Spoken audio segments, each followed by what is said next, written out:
Well, good morning. I'm super excited to be here with you and looking forward to our conversation. Hello and welcome to Obehi Podcast.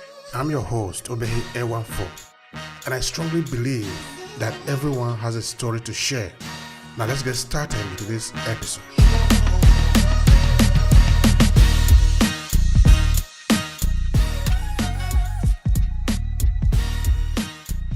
A little bit about me. I have had a really interesting career. I'm very grateful for all the different things that I've done.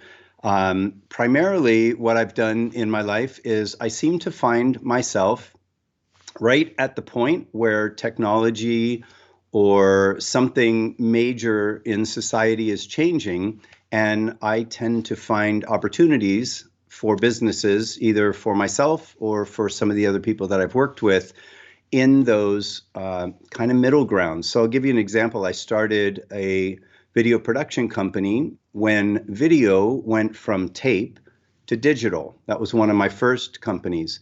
I worked with someone who had the monopoly on simulcast horse racing. So in the past, if you wanted to watch a horse race, you had to listen over the radio. And what he created was a satellite uplink from the racetrack down into Las Vegas so that you could actually watch the horse race live. And so that completely changed the industry.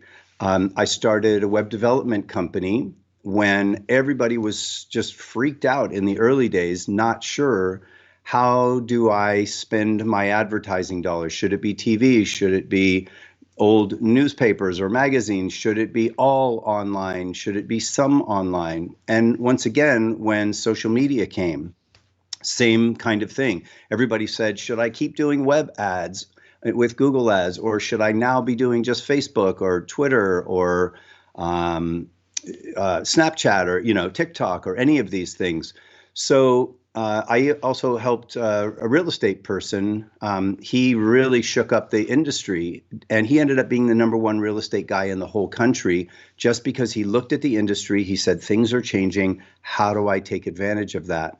And so for the most part, that's what my career has been. As a side note, I also was a guy on the floor of the stock exchange yelling and screaming and throwing papers around for 12 years. So I've had a really interesting career. I'm super, super grateful for all the wonderful people that I've worked with over the years. That's absolutely interesting. That's so interesting, Luce. So of all these different things that you have done, which one would you say turned you on the more? Which one would you say you are more passionate about? I'm passionate about everything. I'm passionate about my kids. I'm passionate about every day. One of the really great things for me was that it's like a long thread that goes through my life, and one thing kind of informs the next. And so I think I haven't actually counted, but I think we've done in this web development business 5,100 sites over all the years. 5,100? Yeah, 5,000 plus websites, which if you think about it, that's 5,000 plus clients, because oftentimes we'll work with 3 to 5 people inside of a company. So maybe that's 15,000 people. And what that does is it helps me look at one industry and see how things in one industry might affect another industry. So if I'm working with a banking client, it may help me understand what's changing in banking that may help e-commerce people. I did some user interface work for PayPal and QuickBooks, like the Intuit company, when they were first deciding that they were going to lend to small business. They hadn't even had a program yet where they would lend to small business. Then Square got into it, PayPal got into it, QuickBooks got into it. And because I knew that, it affected some of my other clients. And so I was able to kind of look at what's changing in all these different industries and look for commonalities, but also look for opportunities during those. So of course, yelling and screaming on the floor of the stock exchange is always the most fun. But I can imagine that. But the strategy and just watching. In my free time, if you asked me what do I do in my free time, other than spend time with kids or, people, relationships. I just love to learn things. I just love to learn. When I go to the gym, I watch this thing called Curiosity Stream.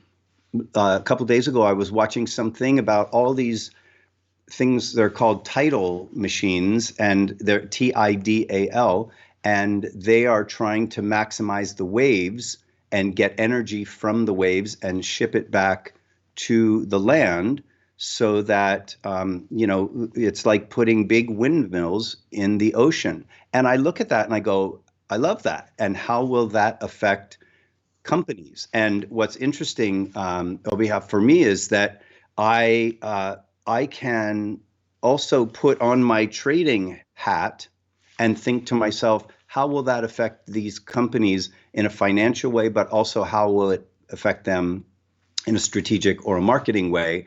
And I do the same thing with tech. So as there's changes in tech, I think, how is that going to affect small business? How is that going to affect the entire marketplace? How's that going to affect stocks and what they do? So I love to just think really broad about things. But then when I'm working, I like to keep it really simple. You can't be so broad in your daily activities or you never get anything done. So it's important to be very tactical, but also to have a broader view. And I'm sure you've heard people talk about a 50,000 foot view, go way up and look at like what the market's doing and all these things. That's all great.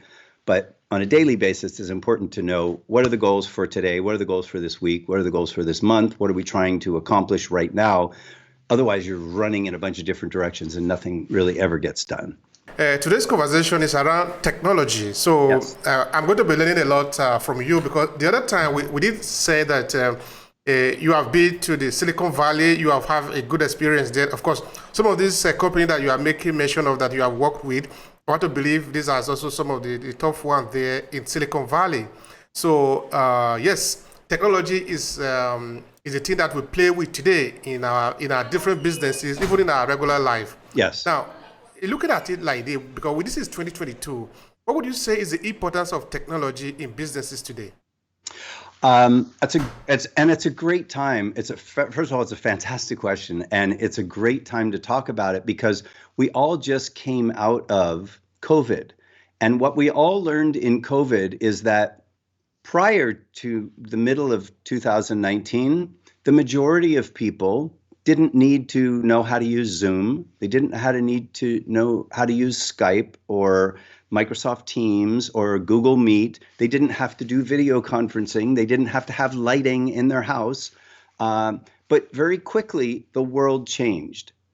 And when the world changes, all of a sudden, everybody needs to adapt. So there's a lot of changes that have happened in our lives in a really short period of time. I remember a time where when I was trying to text people on a phone, I had to push the A button and then go to the C button and punch a bunch of times just to say hello. It was crazy. Now I just, I'm sure you remember that. Those are horrible phones, but it was much better. And we talked about this in our last conversation. It was much better than getting in your car and looking for quarters and driving all around to go find a payphone. So having a phone, even though it was a crummy phone originally, it was better than looking for a payphone. Well, we did another jump, and that next jump was from crummy phones to phones where I can just push and I can talk and I can get directions. I can find great restaurants. I can set reminders. I can set calendar items. I can just talk to you across the world just by pushing a simple button and talking on Skype. So, what happens is these technologies come and we adapt to them, or we decide that what we're doing is no longer working and technologies are created to fix a problem. So either the technology adapts around the people's need, or the people will find a way to adapt around the technology.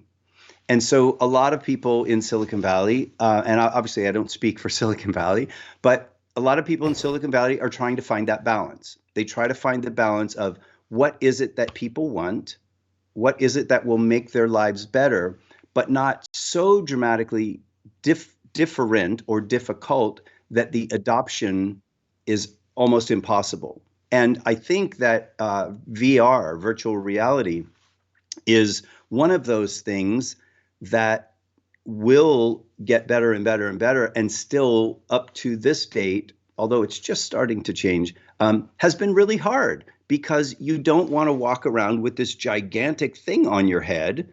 And, I've seen people that are, they do a boxing game and they start accidentally punching, pictures on their house or holes in their wall, because they get so into it. So it's really cool to see these new technologies come on, but there has to be a legitimate reason for it. One thing I'll say is that if I were to do a before all this technology that we're experiencing and will experience, and after that technology, up until now, the current tech, the current systems, they've all been built to work around the real world. Like me and you sitting in our chairs, talking on this camera, talking on our microphones. That's real world stuff. Even though it's slightly digital, because you and I aren't sitting next to each other, it's still real world. But where things are going, I'm sure you've heard the term metaverse, and Facebook has changed its name from Facebook to Meta because of that. Microsoft has their version of it. Sony has the PlayStation and their whole version. And then you have all of the NFTs and all of the Bitcoin and, all of these different cryptocurrencies and all the stuff that's happening. It's really pointed at a different type of world, and that's a digital world. So as an example, you and I could be in an office right now and we're working, and all of a sudden, I don't know if you've ever seen those buttons. I think it's an office company. They have this thing called the easy button. Like there's this big button, that people push or whatever. I could see a time very soon where we're in our office, we're working. We've been sitting there for a long time. Somebody hits the easy button and we all get up and do a virtual dance party. And we're just dancing in this metaverse, really cool, weird, just having a moment, right? And we can sort of do that in the real world, but if everybody stands up and dances, everybody else knows that everybody's dancing. But I can do that in this digital world and be sitting at my desk and you don't know that I'm there. And so what happens is your whole environment can change on the digital spectrum, but your regular world doesn't change. And so what is an example of that would be putting on VR headsets and going up in a balloon. I'm sure you've seen those where they go up really high in an air balloon and you look and you see this whole amazing, Napa Valley or something like that.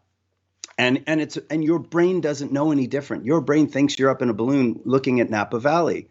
And the only thing that's different is when you take it off, your brain goes, oh, yeah, we're still in the living room. But your brain really doesn't know any different. And so in the old days, everything was built around the regular real world hard stuff. But what's being built, and that's businesses, that's work, that's relationships, all that stuff is kind of melding into this future place as well. So one example in a really simple way is COVID. There was a taco place near me that sold tacos. And for the most part, they would have people come in up until COVID. As an example, a taco place right around COVID.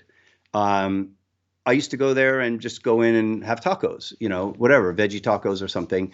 And when COVID hit, nobody could go in the restaurant anymore. So they very quickly saw that they needed to adapt and they needed to have an online presence. They needed to have a pickup and delivery situation. And they literally bought out the business next to them, the space next to them, because they had so many bags of food that people were standing in line to get, right? And they very quickly adapted to that new kind of environment, new world. What I see coming is there's a lot of businesses that think it's going to be way far out. They think this whole, it's going to be really, really far out. But I disagree. I think we're a lot closer than a lot of people think. Can I share my screen with you real quick? Please go ahead and do that. Yeah, Okay. yeah. I want to show you something. So I don't know. I'm going to just go to this. So I don't know if you've ever heard of Second Life. So way back in the day, Second Life in 1999 was something that was created as sort of a virtual environment. And it was really horrible graphics, and the internet was really slow, and you couldn't really do much. But the idea was you could go in and maybe you could find a coffee shop and you could kind of walk around and you could kind of meet people. And one of the biggest problems with it was that Andrew, can you please make it full screen so that people can see it well? Sure. Can you see this? Yeah, we can see, but if you could make it full screen. I don't know. I feel I'm looking at it full screen. Okay, no problem. So let me see if I can get well, anyway, they can certainly look up Second Life. Just do a Google search for Second Life. You'll see all these pictures. The point of it is this. In those days, the internet was very slow, and I'm gonna stop sharing for a sec just to come back to me here. Okay, so the internet was very slow, and what was so strange is you and I could go meet. We could send an email because there were no texts really that well back then. I'd send you an email and I'd say, go meet me in this place, and we'd meet. But if I wanted to buy you a coffee, I had to do it with my credit card because there was no digital currency. And so very quickly, people said, well, if we're going to live in this or have these experiences in this digital world, we're going to need some digital currency. And that's really the beginning of all the Bitcoin and all of these cryptocurrencies and all these other things, because people realized, wow, if we're going to live there, we're going to have some digital currency. What's happened is that now the digital currency is way ahead of the meta technology, of the living in this digital environment or having experiences in this digital environment. So Facebook changing their name to Meta, they're kind of ramping up because now we have a way to pay for stuff in this digital world, but nobody's in it. And so we need to now, I can see where that's headed. And when you look at this, you go, oh, well, that's just silliness. It's just crazy for me to just be in here and just sit in a coffee shop. But the thing is, you and I might have thought at some point that it was silly for us to not get on a plane and meet with each other. And yet now we're doing it, and we've built a relationship. You and I have never met in person, but we've talked a few times. We've built a relationship. We've talked about your son. We've had some jokes. We're building a relationship. And so don't underestimate what you can do in a digital environment. And when I take that down to small businesses. So what will be the expectation of small businesses? Will it be that, look, I don't want to drive all the way to your store. I just want to walk in. I want to be able to look at what you have. I want to order it. I want to have you send it to me. So that's sort of like I can look at a menu right now and order something from Uber or order something from DoorDash, and they'll drop the food at my house.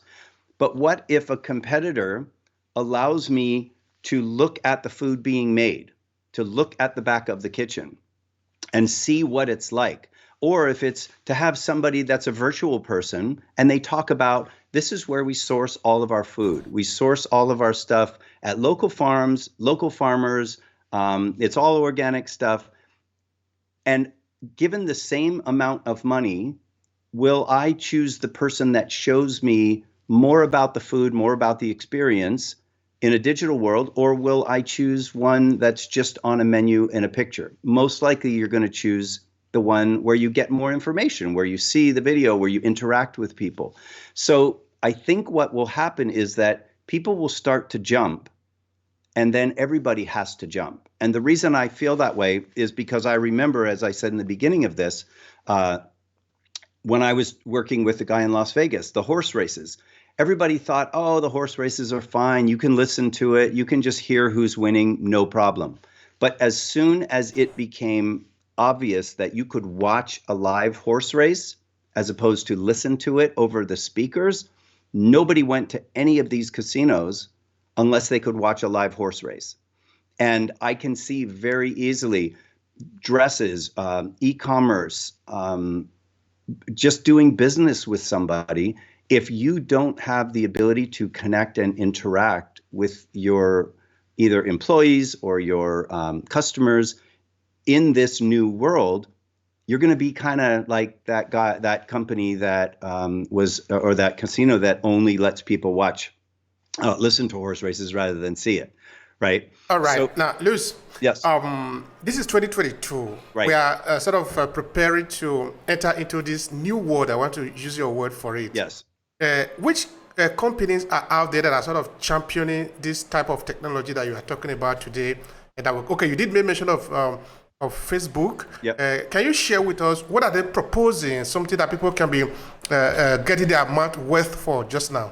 Well, I think the simplest way to answer that is that all companies are using machine learning, they're using analytics, they're using artificial intelligence. And, those are all big, scary words. But the truth of the matter is, if I had a pen and paper and I followed you around all day long and took notes on what you did, and I watched you the next day, and you did mostly the same things, and I took those notes, and then you did it again the next day, I would have some data that I could say, at 9 o'clock, he's usually here. At 10 o'clock, he's usually doing this, right? It doesn't have to be artificial intelligence and, robots are taking over the world. It's just simple stuff. It's really simple. What we've been doing for the last 20 years has been we've been capturing all this data. And the data people will tell you there's two types of data. One is structured, one is unstructured.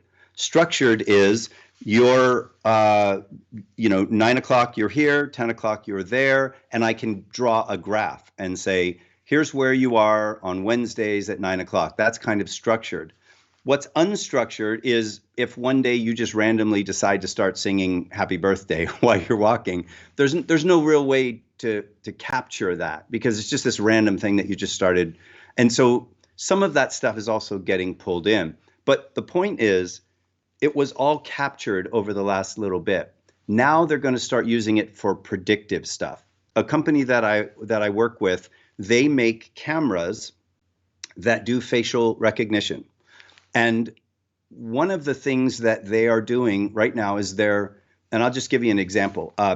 If let's say a woman walks into Walgreens, or let's say they walk into Nordstrom, what these cameras do is they have a profile built of not you, but of the things you're wearing. So for example, these glasses are by, that person's glasses are by a certain manufacturer. That purse is a Prada purse. Those shoes are Jimmy Choo shoes or whatever it is. And they can very quickly assess, based on this stuff that you are wearing on the outside, check it against a database and predict what coupons they should give you for perfume. And so what they're doing is they're basically pulling all the people that wear those glasses, these purses, and these shoes tend to buy this perfume. So that has nothing to do with you. They're not tracking you. They're tracking the things that you are publicly showing to the world. And they basically will pop up on your phone. They'll be able to GPS you walking in, figure out where your phone is, and pop, as long as you've opted in for any ads, they'll be able to pop up a perfume ad for you within Nordstrom. Hey, come on over to the perfume thing and get 20% off whatever. Or if you go into Sephora, come in and get 20% off these makeup, this makeup or whatever it is. So everybody's worried in a lot of ways about their own Privacy? their own privacy, their own security. But what they don't realize is that there are a lot of public things. Certainly, Facebook is obvious when you're posting all these things. Donald Trump won the election by basically, and there's a whole, lots of data on it, by basically saying, we're not going after the people that like Hillary, and we're not going after the people that like Donald Trump, because there's no reason. That's wasted effort. Let's look at all their posts. Let's figure out what they're kind of on the fence about. If somebody says, Hillary's a horrible person, and I respond, well, let's give her a chance. And someone says, Trump is a moron. And I say, let's give him a chance. He's a business guy. He's done well. That means I'm on the fence. And so all they did is they figured out who are the people on the fence and in what scenarios can we win that county in a particular state and make sure that if we win that county, it will help us change the election. So rather than going after everybody in all the states, they just picked the ones that they felt were on the fence in the states that were on the fence, and that's how they won. Very simple. And it had nothing to do with your individual privacy, except that you were posting a bunch of public stuff, and the jury is out on whether or not that's your data or Facebook's data or Meta's data or Twitter's data. They'll argue that you're not being paid for it and you're putting it out, and so they own it because that's what makes the whole world go round, is the content. But regardless, going back to this capturing for the last 20 years, predictive over the next 20 years. So here's one other example. There's a guy that I know that he has software that will look at how many days you've been late to work, how many days you've taken off. If they have a way with a camera of tracking whether or not you're wearing a tie or not wearing a tie when you walk into your job, and if the days that you are coming in late and you're not wearing a tie are going down, there's data and predictive analysis that can be done that says this guy's going to quit. And what they could do is they can say, okay, well, if this means this guy's going to quit, we know that it's $20,000 to hire somebody, but $5,000 to keep this guy. Then what they'll decide that they want to do is go to that person, get some alerts that say, hey, late, no shaving, no tie, calling in sick a bunch, and let's go see if we can keep this employee, because it works better for the company to keep somebody that's producing that just needs a little bit of personal attention, as opposed to completely starting brand new and having to retrain somebody and run the risk of having that happen again. So his software does one thing. It predicts who's going to quit and sends messages to the responsible managers to say, go get on this person and keep them. That works great for the company. But there are times where I'll give you a different example. So let's say there's a camera in an Amazon truck. Amazon comes up to a stoplight, and there's a small car, a 1972 Corolla, Toyota Corolla, with a small family in it of husband, wife, and a child in the back. And on the back it says "Viva Mexico" or something on a bumper sticker. So very quickly that camera goes, oh, these guys are sort of like, maybe they're a Mexican family or whatever. They're driving this older car. So the average Mexican family driving an older car makes this amount of money in a year. And Amazon's coming up, and that truck realizes that it either needs to swerve or it's going to hit the people. And so very quickly it does a calculation that says there's $2 million worth of merchandise in this truck, or it's going to cost us $300,000 to pay off this family if we hit the car and kill them. And so the business decision is hit the car. Of course, there's $2 million worth of stuff. If you go off the road and you lose $2 million worth of merchandise, that's a lot more expensive than just pay off this family if you hit them and kill them for $300,000, right? That's a really easy financial decision.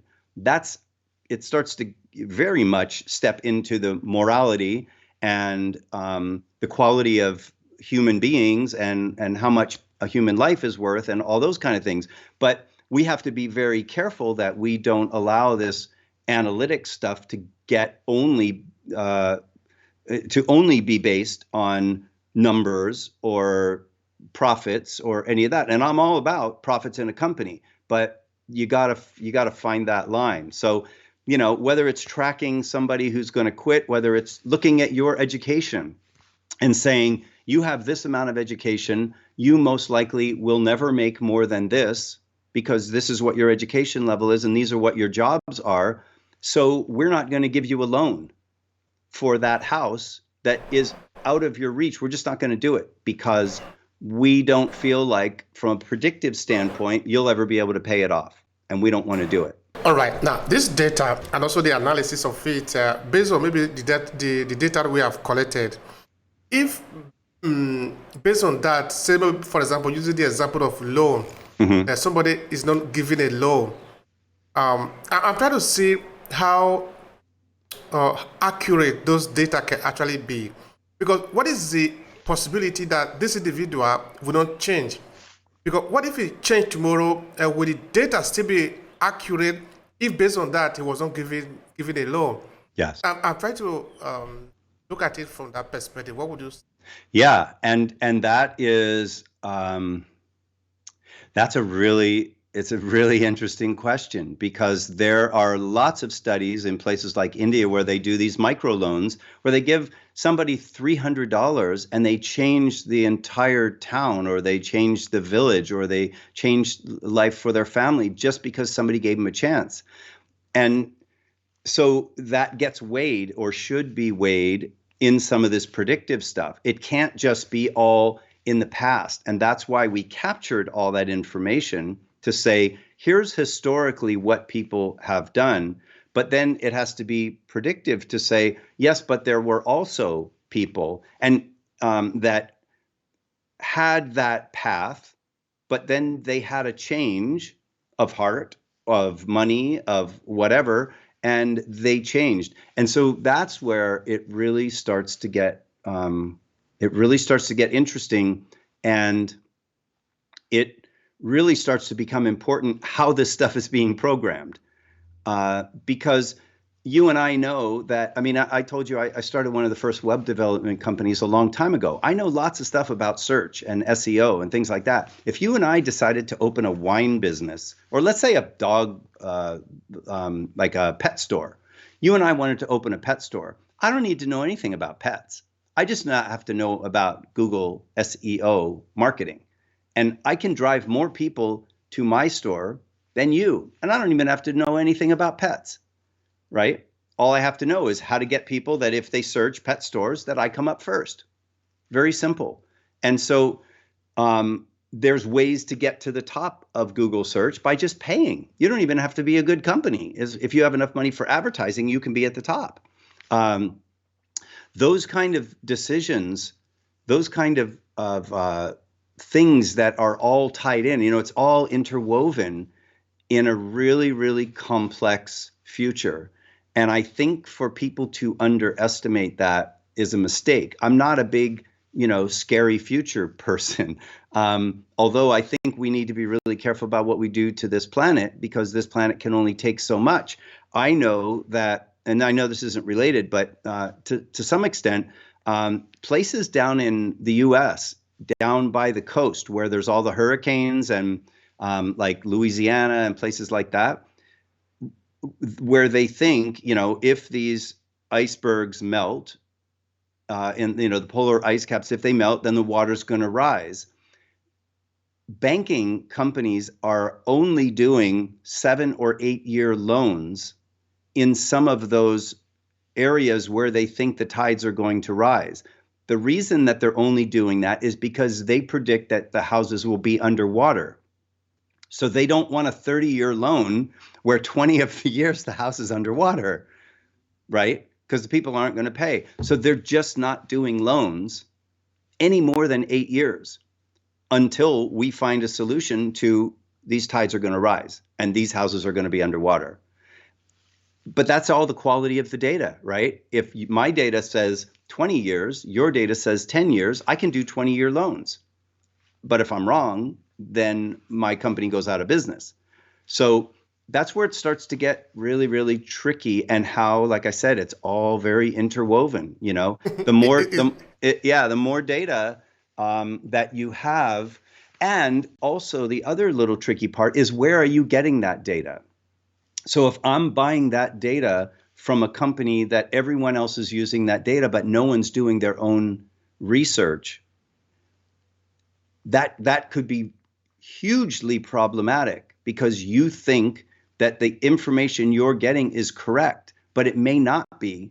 It may just be what everyone else is using, which is very kind of tricky. So maybe we take this down to, actually, let me share my screen. I want to show you two quick kind of interesting things, and then we'll maybe bring this down a little bit to like small business people and how this can affect them. Yeah, please go. So let me just share my screen with you again real quick. And so there's two things. One is, and hopefully you can see this. I'm going to zoom in on this. Can you see this, Bun? Yeah, I can see that. So I would recommend that your people search Ameca. It's AMECA down here, the robot. And basically what this company has done, you know, we've all seen robots. We all know robots are coming and that kind of thing. But what this person did is they took, like, this is what we saw, you know, in whatever that movie is with Will Smith, right?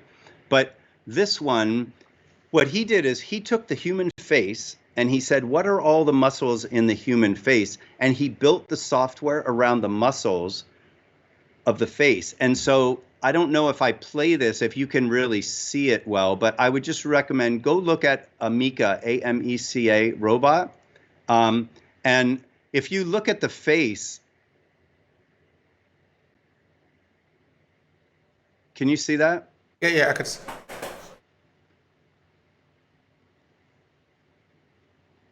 So, I mean, that's crazy. That's so crazy to see that. And like we said, you know, you and I, we were not comfortable unless we talked in person at one point, right? If you and I are sitting across the table from each other, that's how we become friends.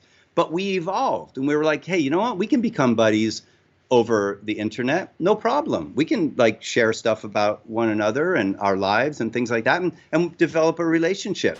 Well, the reason that you don't develop a relationship with like a chair in the house, even though people do develop it, like look at recliners. Like people develop relationships with the recliner in their house so they can watch TV and they always sit in it. And you know, like it has this worn place where they always put their coffee or their arm or whatever. People do develop relationships, but the reason that we have not developed relationships with any of these machines is because the machines seemed to be a little bit less human. But our brains are really simple. And if you put on... Bring yourself in, Andrew. We can't see you anymore. Oh, okay. If you... there was one other thing that I wanted to show, but I'll show that in a sec. So just like if I put goggles on and I go up in an air balloon, my brain thinks I'm in an air balloon, right? Well, you put a robot in front of me that looks like a person, my brain's going to go, well, he's kind of a person. So let's say I look at you, right? You and I we decide we're going to meet in person. And it turns out you lost your arm, knock on wood that you have not or never will, that you lost your arm in a car accident. Well, officially, you're not a full human body if you don't have two arms, I guess. And yet we decide that without an arm, you're still a human body. Without a leg, you're still a human body. With no hair, with gray hair, you're still a human body, right? So our brains have this ability to be very fluid, where we say, well, but he's kind of like a human. and he's much like people that I know. He just has gray hair.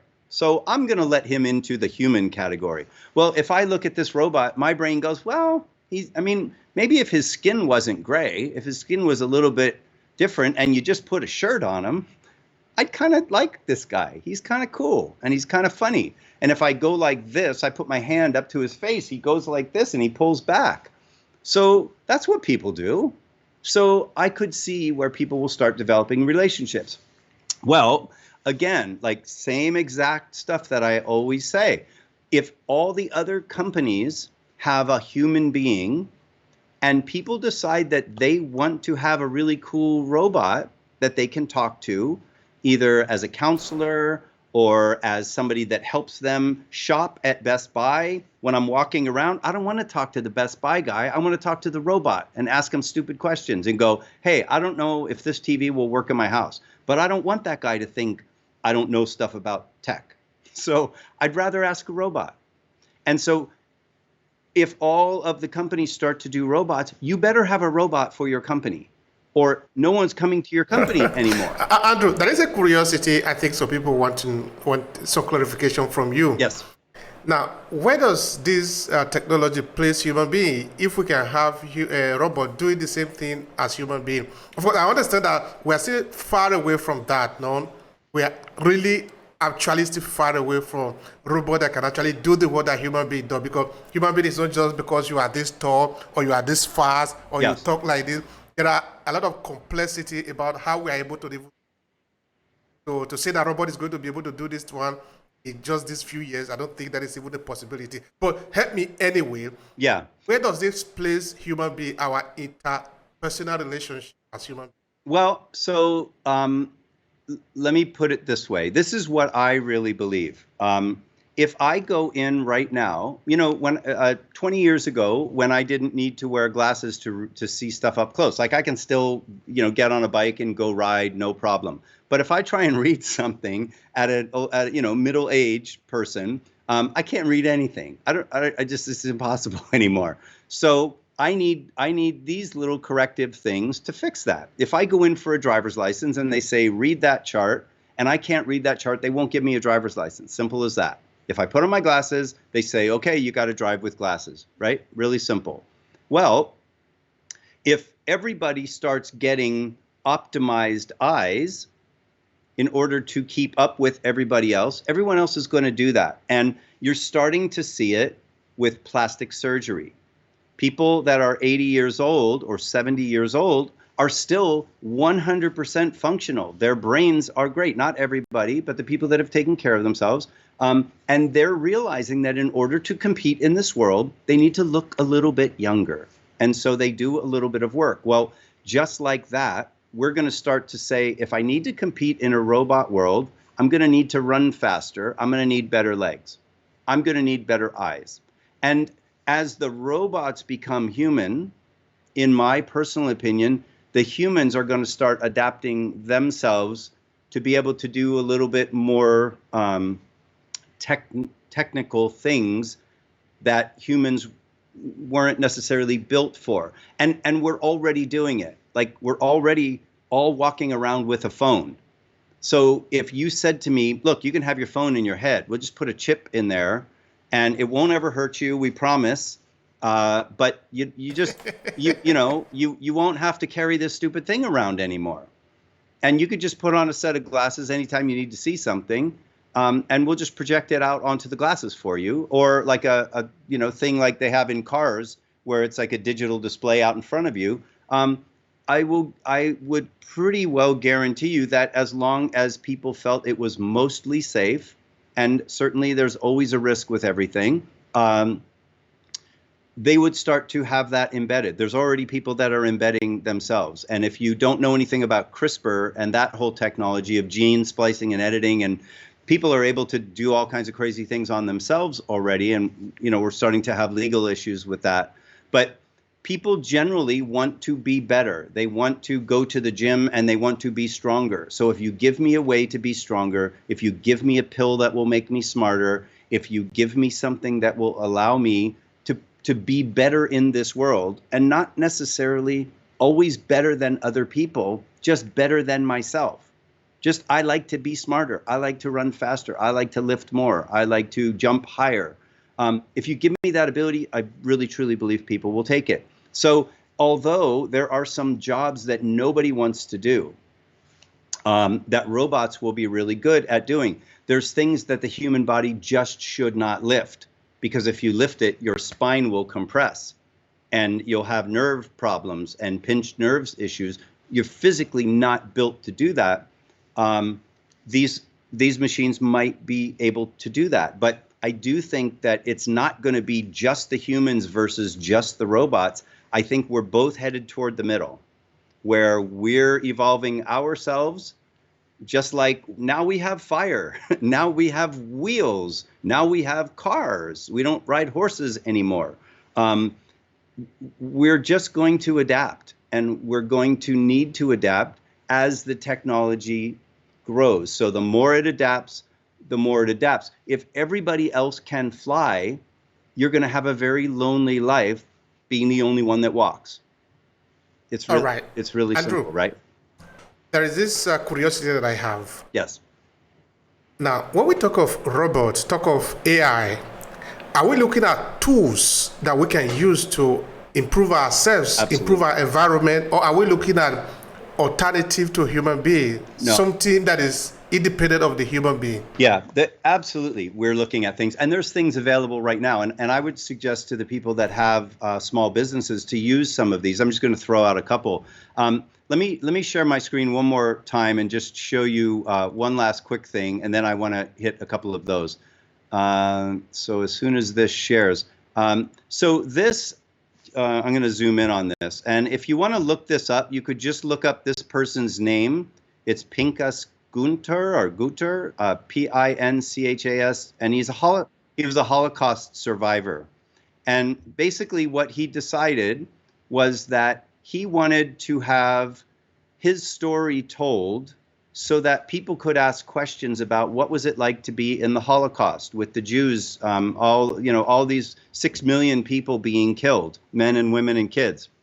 So he told his story, but they did it in a virtual world environment. So they put all these cameras on him, and they asked him, I think it was like 1,300 questions, and they tied it to a bunch of artificial intelligence. And now they go to schools and people can just basically watch this, and the kids can ask questions, and the machine learning, the AI, understands that if they say, what was it like to see the first person get killed? Then it will check against the database and it will choose from one of his answers.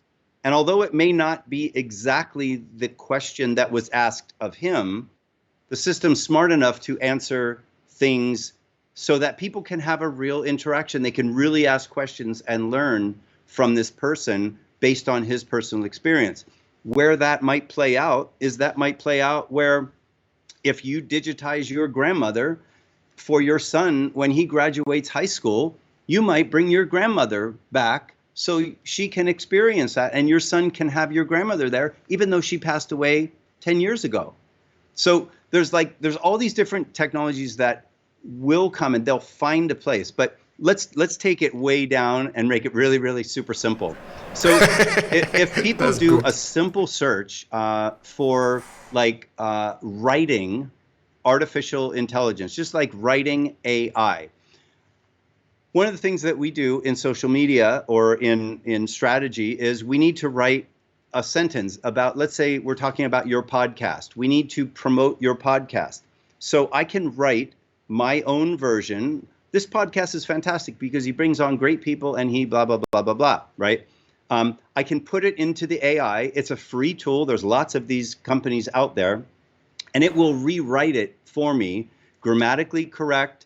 There are there's deeper tools that will look at which words need to be in this in order for it to rank so that if somebody Google searches it, they will find it.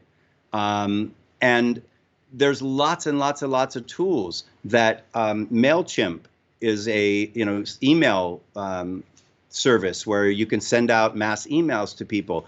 MailChimp will now say, hey, we see what you designed, but click here and see a couple designs that might be a little bit better, for your audience. And you did it in orange, but they suggest to do it in blue or purple or green. There's a lot of that technology that's already out, and it's for marketing, it's for lead generation, it's for CRMs. There are things that will push to you like HubSpot or Salesforce that will say, hey, this person used to be a great client. You used to do this amount of money of business with them. They haven't called you in 3 months. It's time for you to call them. And unless you literally log into Salesforce and go look with your little, human brain at here's all my clients and when's the last time they called me, it'll take you forever to do that. If you got a list of 3,000 people, it'll just take you forever to figure out who you should call. But this software is now smart enough to just send you a message and go, call Andy, call Mark, call whoever. You haven't called him in a while. He used to be a big client. And you just forget, like, our human brains are not built to be computers yet. They were just built to be human brains. So there's a ton of that kind of stuff. It's, like I said, lead generation. It's for search. It's for strategy. Tons of financials, tons of financial things. So you can have software look at your sales over a certain period of time and find out that you've been ordering your product at the wrong time of year.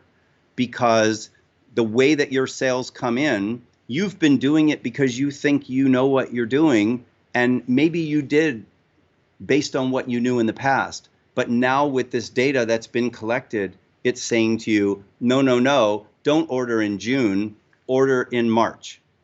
That's a much better time because all of the distributors that you buy from order in January, and they want to sell most of it by March or April. The stuff in June is the last little bit, and they're okay to charge you more because they've already met their numbers. This is just icing on the cake for them. So better for you, Mr. Customer, to order something in March rather than in June. You'll get a better price, you'll get a better deal, and you'll get free shipping or you'll get better delivery or whatever it is.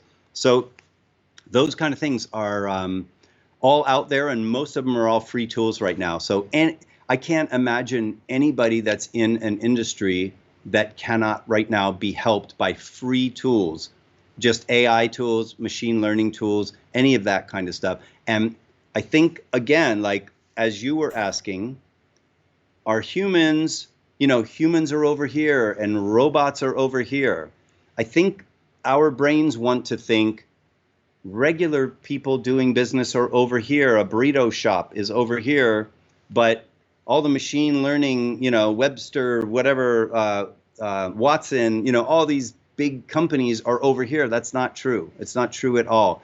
The middle ground is really fluid. Again, it's like there are plenty of free tools that you can use to do better than you are right now. Thank you so much for that.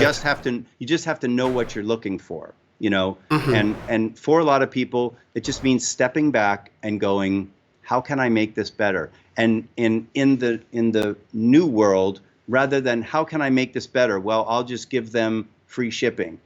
My little brain thinks that's good. What I would rather do is say, what would the result be of me doing free shipping, and run it through some software that's looked at 1,000 companies that have offered free shipping. And this was the end result of offering free shipping. Don't just let my little pea brain make that decision, but use 1,000 companies and all the experiences of all of them. And there's, like I said, there's free tools out there that will analyze 1,000 different companies and go, here's what happens when you do free shipping.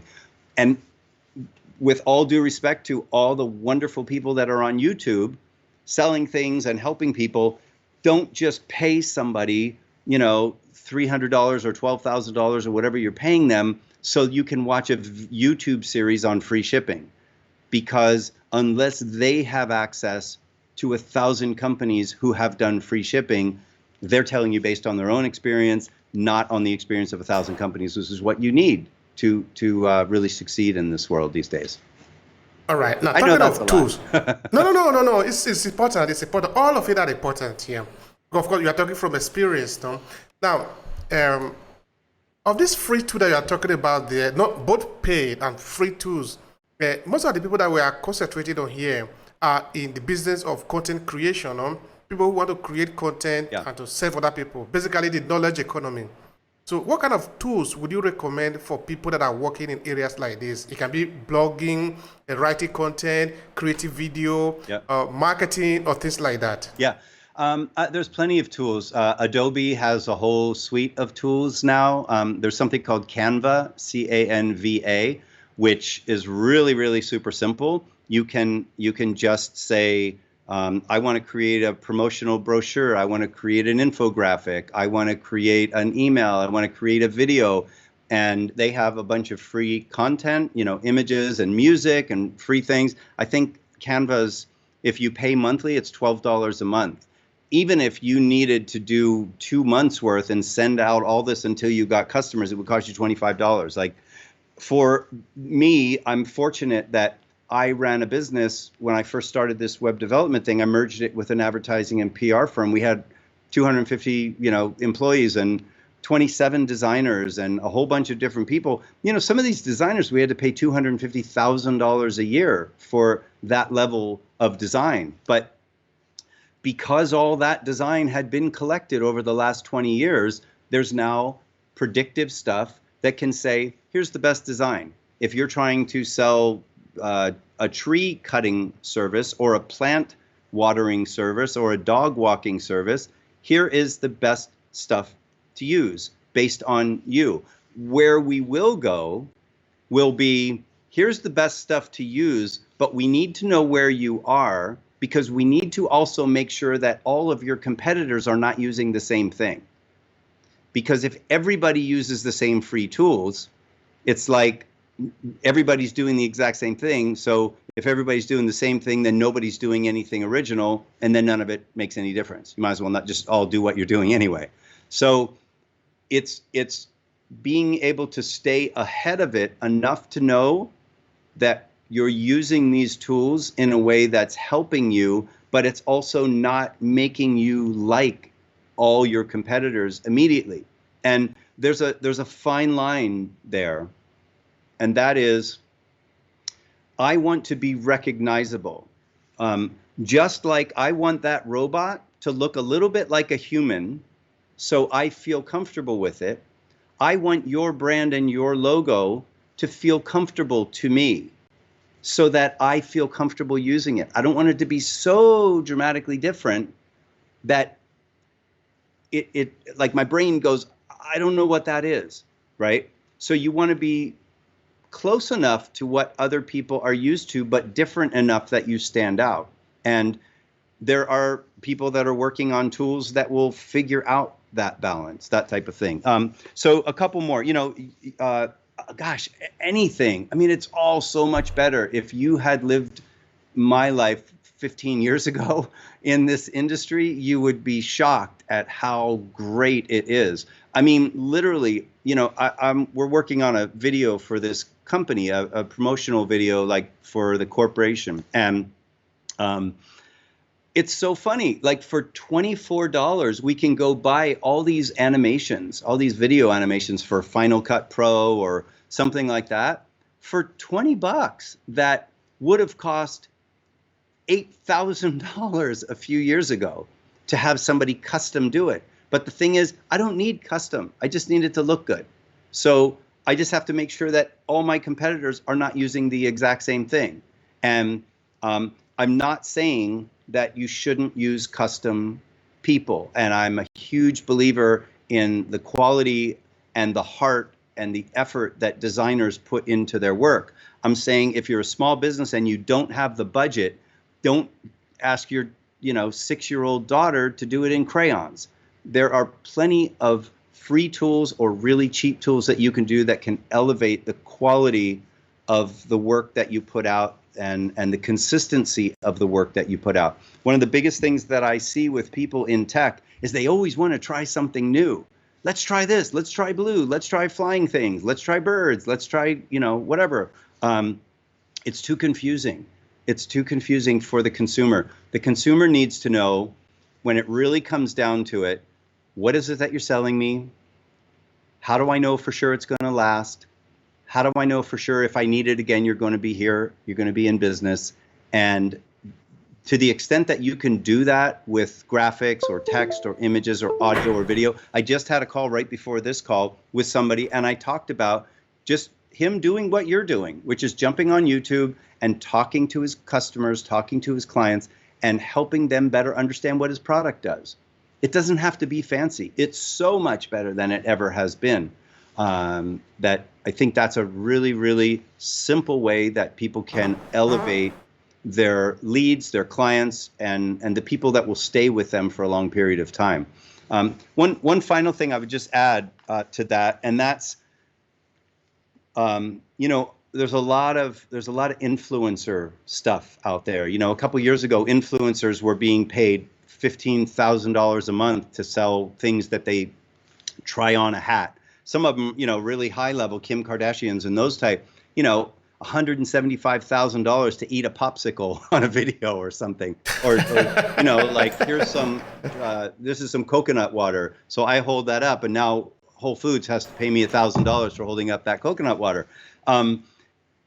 There's a lot of that goes on, but always put yourself back in the place of the customer and is it sustainable? Like if you get this big bump, that's great. An influencer helps you. That's fantastic. But you got to have that next step. Like, how am I going to continue to do that? And maybe rather than saying, I just want to get an influencer, you want to do what you're doing in podcasts is, I don't just want to do a podcast. I want a continual stream of great, fun, smart, wonderful people that can bring some knowledge to small business and to do some great things in the world with it. That's for you. That's a very long run because there's lots of people you can talk to and lots of people that would want to talk to you. Very, very smart strategy. For you to say every single day I have to create content, that's a really hard strategy, right? I have to create these things day after day after day. That's a really difficult thing to do. People do it and they do it well, but not everybody has that kind of time. Not everybody has those kind of budgets. So all you need to do is turn on your mic and find great people, and your show is done, which is, super genius. All right. One thing that I was thinking is that if technology make it possible for now, okay, you did make mention of Canvas and the rest of it. In fact, today I was publishing articles because I also have a niche blog where I publish articles for things that concerns me. Yes. Then, of course, I use Canvas for it. So maybe like Canvas and many other platforms, hoping that most of them will even develop even more in the future. There is one I was hearing recently that you could even design artwork in AI, art generated, or you just plug some things there and it create a super interesting design for you. I say, well, these are interesting. So what I'm actually going there is, if these AI generated work are available there, what do we do with the originality of the content that we create? Since we are, in this case, maybe making an example of the knowledge economy. How do we differentiate what is original and what is just a replication of the same thing? Because everybody have access to the same thing now. Right. I would say to you, it gets harder to do that the better the quality gets. So if there's a story that a guy, he's a Buddhist master, and he tells this story of this guy that's at the bottom of a mountain, and as people come up, he says to them, how are you going to get to the top of the mountain and what will you see? And they go up, and then when they come down, he says, what did you see at the top of the mountain? And so he does that with a couple hundred people, and he decides, I don't need to go to the top of the mountain. I know what it looks like. I know all the paths to get up there. Why would I ever go up there? And there's somebody else that says, if you go on a vacation and your ultimate place that you're going to end up is home, and you're already home, why go on a vacation? Right? Because you're already there. You've already reached where you were going. Like, that's kind of silly. The more that these tools change, and the more these tools stay the same, the harder it will be to differentiate yourself. And what always happens is that we find new ways to differentiate ourselves. And so right now, I think there is still room for a lot of people to differentiate themselves, to just have better content and use some of these free tools or inexpensive tools just to have better content and to get up to speed with where the rest of the world is. And that way they can compete.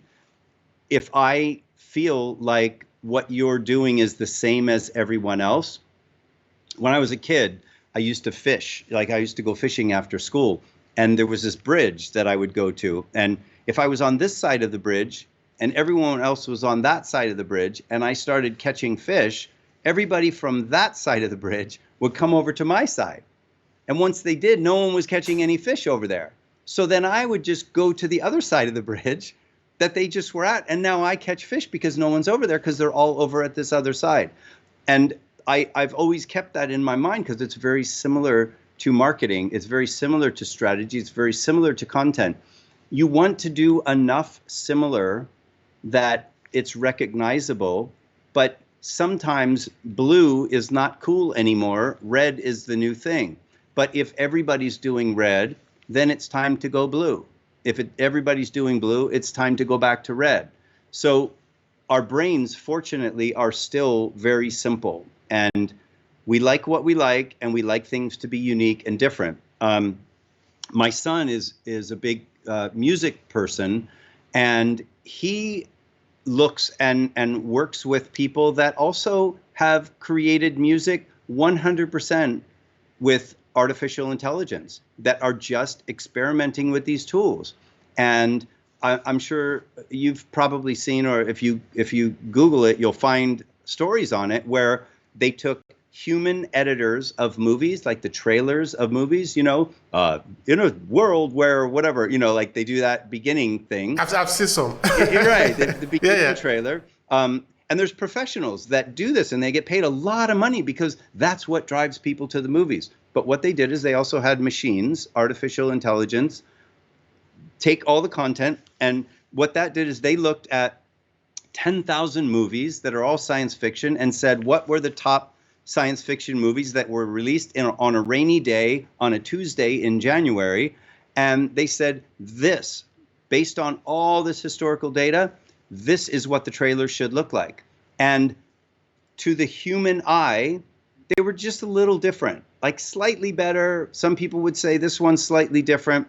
But when it came down to the actual humans that said, I would go to this movie, yes or no, I would go to that movie, yes or no, it was dramatically different. It was like 35% more people would go to the computer-generated trailer movie than the human-generated trailer movie.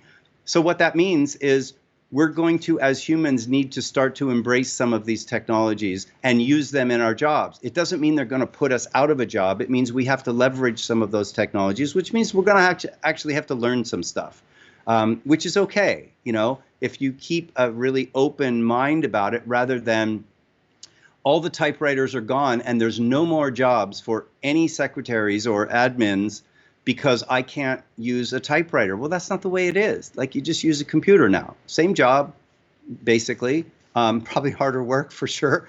But, it's not like you can't evolve. And that's one of the things that I love to work with people with that are kind of in this transition spot where they're trying to figure out, okay, my job's sort of becoming automated.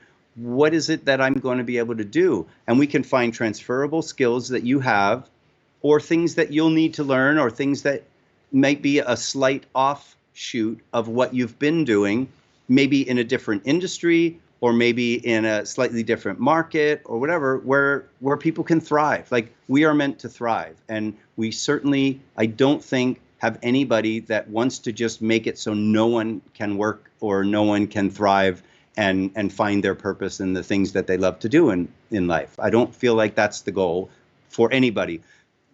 If and I'll say that with a caveat, unless you can make a lot of money at it, then people might consider doing that. But I think in general, if you ask most people, they would say, I want people to thrive. I want people to be happy. I want people to enjoy what they do. Where it gets a little tricky is because there are some numbers that say if we have robots do all this stuff, we don't have to pay them and they can work 24/7. Well, that's obvious. So we as humans are going to just have to find some other ways around that. And that's leverage the technology, not just give up. You know, we're not a give up kind of society, you know. In fact, I think I think it was with another person when we were talking about AI, or I think it was with you. I don't remember, where I was saying that the people that are going to lose the job are those who refuse to adapt. Yes. Because you are going to have to adapt to system, no?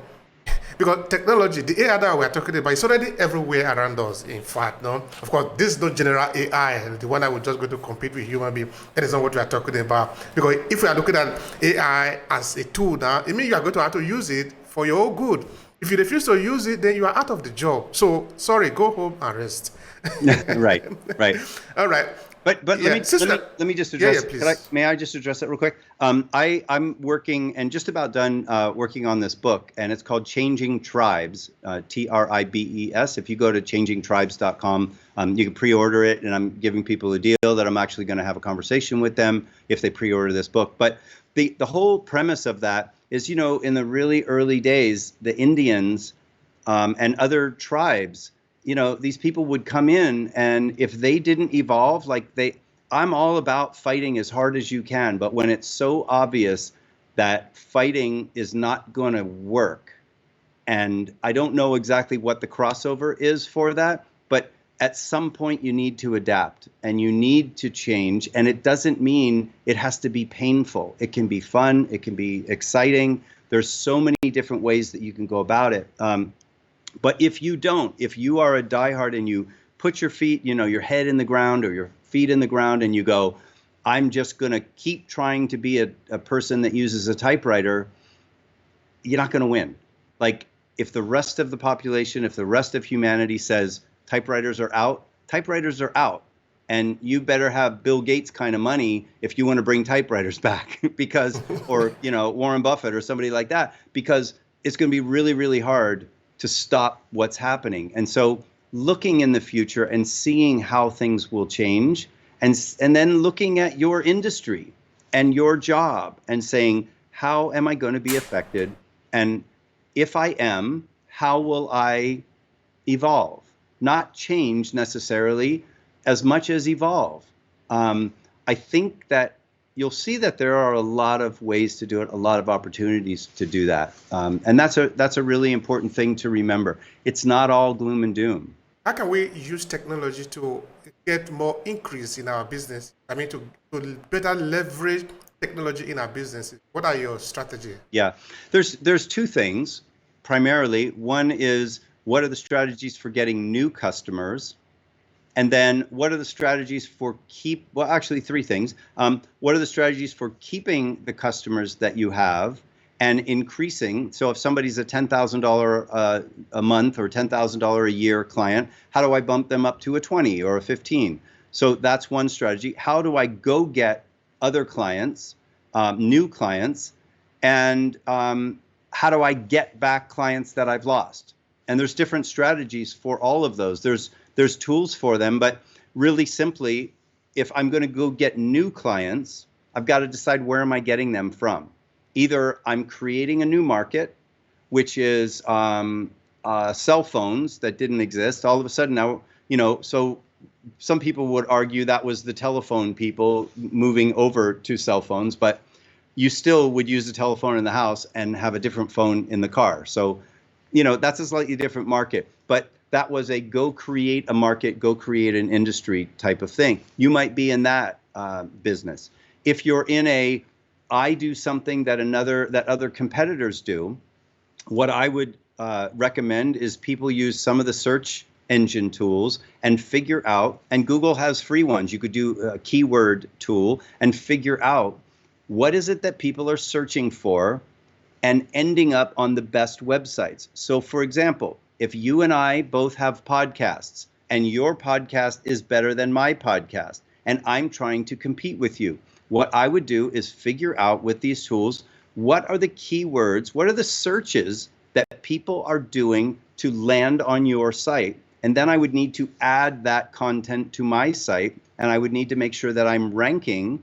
And I know this is going to get really technical, so I'm not going to go there. But I need to make sure that if somebody searches great podcasts about with cool people, that you come up and that I come up if I'm trying to compete with you.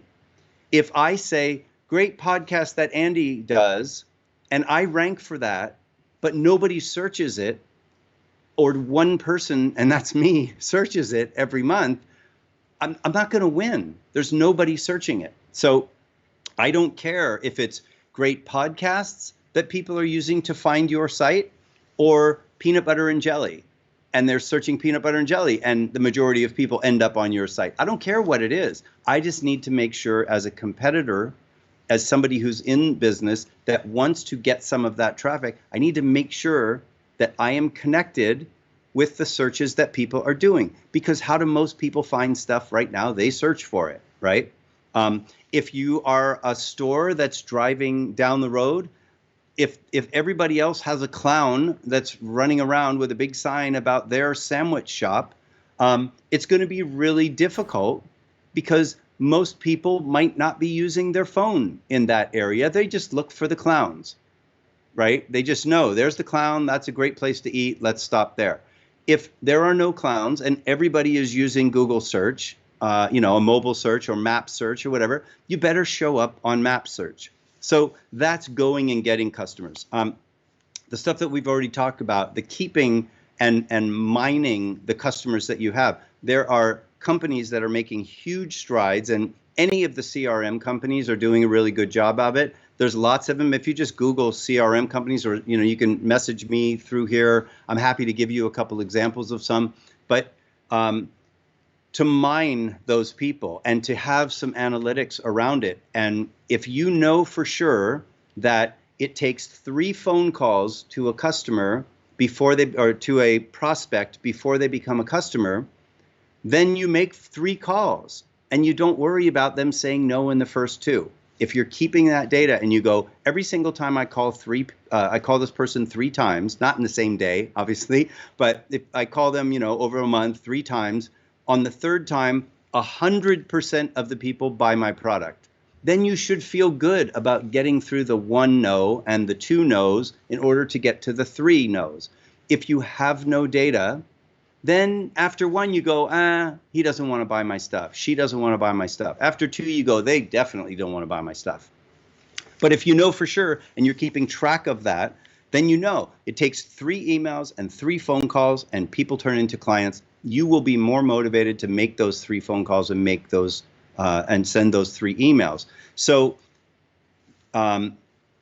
it works just like that for getting clients. It works just like that for keeping clients. It works just like that for taking the existing people that you've worked with and elevating the services or the products that you're selling them.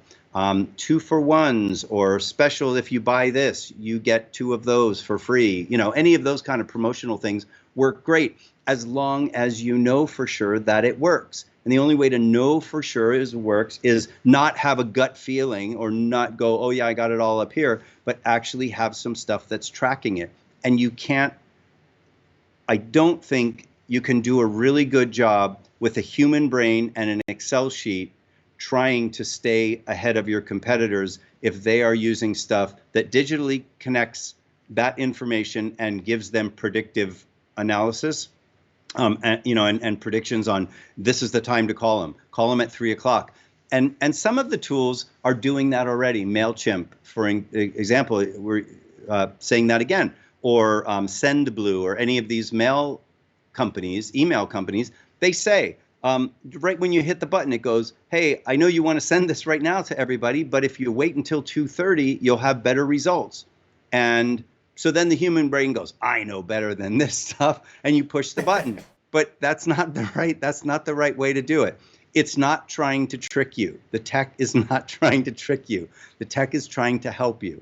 So if it says do it at 2:30, do it at 2:30. To get back old clients, there's similar strategies. There's ways to look at How long has it been? What's the right message to send to them? If you keep track of all your emails, make templates out of them. Really simple stuff, phone calls or chat bots. And if you just keep track of this stuff and just use simple tools, HubSpot or, Salesforce is more expensive, but there's plenty of things that you can track this stuff. And HubSpot is free.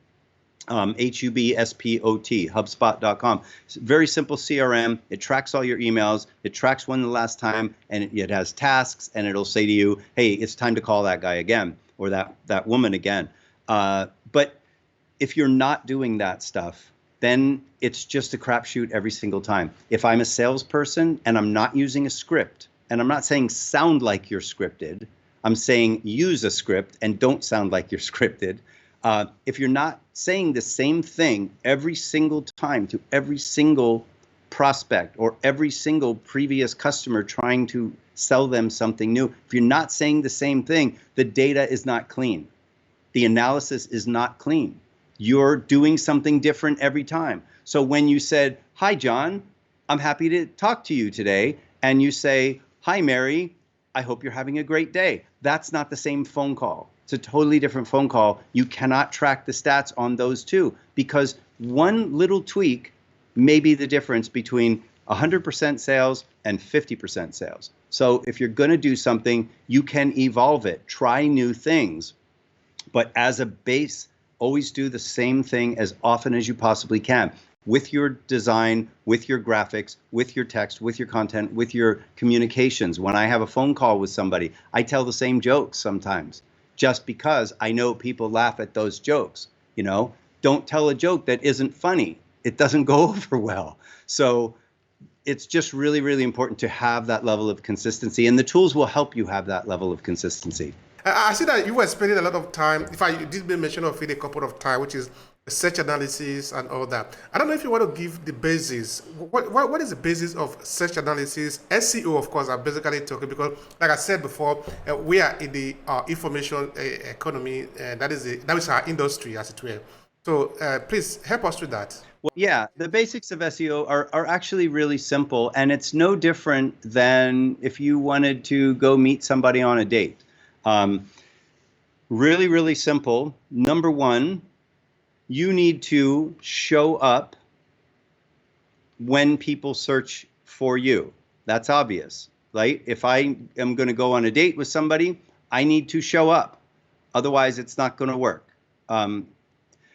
So I'm going to drop the dating stuff and just go straight to this because I think it'll be easier. So I need to show up. So first thing that I would do if I was working with you is I would say to myself, what is the traffic that you're getting right now, and how many of those are converting to sales?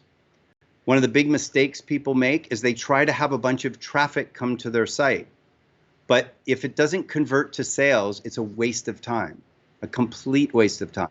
I don't care what other people say, it is a complete waste of time. So you need to know how many of them are coming to the site, how many are converting. And you have to go backwards one step. If no one's coming to your site, then you have to go back that step and say, what will it take to get people to my site? And it's really two things. It's the searches that they do and how that relates to the keywords, the meta tags, and the content that are on your site. So when somebody searches, Google basically says, like I'll give you an example that I've used in the past. So if I want to create a site about how to get high quality leads. So how to get high quality leads. If somebody that wants to smoke marijuana types how to get high, they're going to end up on my site and they're going to leave immediately because they're not interested in leads. They just picked that first part. So my keywords were how to get high quality leads. Unfortunately, they searched how to get high, which was the first part, not the second part. Google's not smart enough to go, oh, well, if they're leaving the site, they must want leads. It doesn't do that. It just goes away. And so you need to get the traffic on your site by the content and the search terms that you're using. And there's lots of tools to figure out what those search terms are, figure out the search terms of your competitors, all those things. Once you start ranking for them, you have to keep people on your site. If they come to your site and they leave right away, it's really simple. Google says, oh, they searched on this, they came to your site, and they left really quickly, 15 seconds. That must mean they didn't find what they wanted, because nobody stays for 10 seconds if that's what they wanted. So Google says, okay, well then if they searched on this and they ended up on your site and they left, then we're not going to connect you with that search anymore. And so you have to keep people on your site and you have to engage them. And that's with video, that's with things for them to read, things for them to download, pop-ups that, not in their face, but pop-ups that say, hey, do you want more information? Do you want access to this newsletter? This is some really important information that you should know. Click here and watch this video. Whatever it is that keeps them engaged. Then you need to track with something, whether that's through Google and Tag Manager and all kinds of back-end analysis, or whether that's just really simply you saying, when somebody calls you or emails you and you sell them, you need to say to them, how did you come to this site? You need to know for sure. And there's ways that you can track it, through tech. You can track the phone number. You could put a special phone number in an ad, in a Google ad, and that's only like a Google Voice number that if they dial it, it goes right through to your number. You know that anytime somebody's calling that, it's from your Google ad. You just have to track that kind of stuff. But really simple SEO is you got to get people to search. You've got to connect yourself with the things people are searching for. And I can't tell you how many clients that I work with that say, I'm having trouble. And I look at it and I see that their site is perfectly ranked for the words, this is a great site to search on or something, but 0 people are searching for it. So it doesn't do them any good. They're perfectly set up for something that no one is ever searching for. I would much rather you connect with the searches that are existing. There's an old saying, there's an old saying that's don't pour the concrete of the path until people wear down the grass of where they're going to walk. And then you put the concrete down for that path. So very similar. You do not want to be trying to force people to search for things that they're not searching for to find your site. Okay. Once they do that, you got to keep them on the site. You got to keep them in your social media. You got to keep them engaged somehow. And then you have to follow up. And only analytics will tell you how much follow-up you need to do in order to convert them to a sale. And then the thing that people feel like, oh, I just don't want to do it, is to just simply ask for referrals. And there's lots of great people on YouTube and the web that give you all kinds of great ways to do referrals and to get referrals from people. But simply asking is the most important one. And just say, when you and I hang up today, you should say to me, hey, do you have any other friends that would be interested in doing a podcast with me? If you don't say that, and that's what your business is, and you make money by having people like me come on here, you've got a person here that knows a lot of people. You should ask me, and I will forward those people to you so that you can at least, start them in your process and start them in your CRM or whatever it is. So, yeah, I mean, SEO is a really complex scientific. It really is a science. It really, really is a science. But the simplicity of it, people often miss. Like, I cannot say enough that you cannot win if you think you're ranking for things that people are not searching for. You will never win. Absolutely. I think that is a key part if you're going to succeed in business. Thank you for saying that. Yeah, of course. All right. Now, what would be your concluded part, Andrew, relating to maybe the use of AI technology, let's just call it in general sense, in your business in 2022? What would be, how would you wrap it up? Yeah. I would wrap it up and say, don't be afraid, first of all. Don't be afraid of technology. I remember a time where people in restaurants used to say, how rude that person's on their phone. Now people sitting at the same table are not even mad at the other person they're having a conversation with when they're on the phone. We evolve, and this tech and all this meta stuff and all this artificial stuff, It's weaving into our daily lives. It's weaving the way that people are creating products around you. It's determining fashion. It's determining the clothes you wear, the haircuts that you have, the roads that you drive on, through Google Maps and Apple Maps and all that, and Waze and all those kind of things. It's changing everything, but it's nothing to be afraid of. It's something to embrace. It's something to learn more about. And my best advice would be, don't just look at your own industry, but look at a lot of different industries and try to extract things that are working in different industries for your company or your project. You asked me, how do we keep from all doing the same thing? If everybody's using Canva or everybody's using, AI, whatever, writer.com or something, how do we keep from being the same? And it's because we all have different experiences. And the more experiences that you can have, that you can bring to this, the better that you're going to be able to adapt, because you're going to see things that connect that other people don't see because they're not looking for them. They're just focused on, I'm just a print shop. I just have to work, as a print company, or I'm just a pet store. I only have to look at things that other pet stores are doing. In my personal opinion, that's a huge mistake. Stay as broad as you can in how you market, how you think about your business, how you think about your customers. But when it comes to executing, have a really, really clear path and do it over and over and over. And if you're going to make a change, test it. If you're fairly comfortable that it's working, then do that over and over and over and over. Don't keep changing, or your clients are going to get really confused. Your customers are going to get really confused as to what you do, how you do it.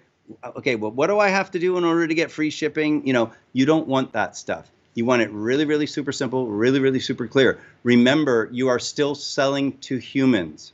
You are not selling to the AI. You are not selling to the robots. You're not selling to the machines. You're selling to humans who are very, very simple-minded. They get confused very quickly. So as simple as you can keep it in your sales pitch, you will do better. But don't think that a simple sales pitch is based on only human thought. Get as much outside help as you can get and crystallize it into a really super simple human sales pitch. You'll do wonderfully. Thank you so much, Andrew. Thank you so much. I really do appreciate the time. You're awesome. Thank you so much. I really appreciate your time, and I appreciate all your thoughts and comments and just getting to know you better. This is not the last time. In fact, we're going to have another conversation because there is a lot here that is going on. So we are getting into more. Yeah, I know. We will. We'll talk again soon, I'm sure. If you enjoyed this podcast, make sure you subscribe so you never miss any of our future episodes. Rate and review Obehi Podcast and share with your friends who might need it. I remain Obehi Ewafo. Thank you so much for listening, and talk to you in the next episode.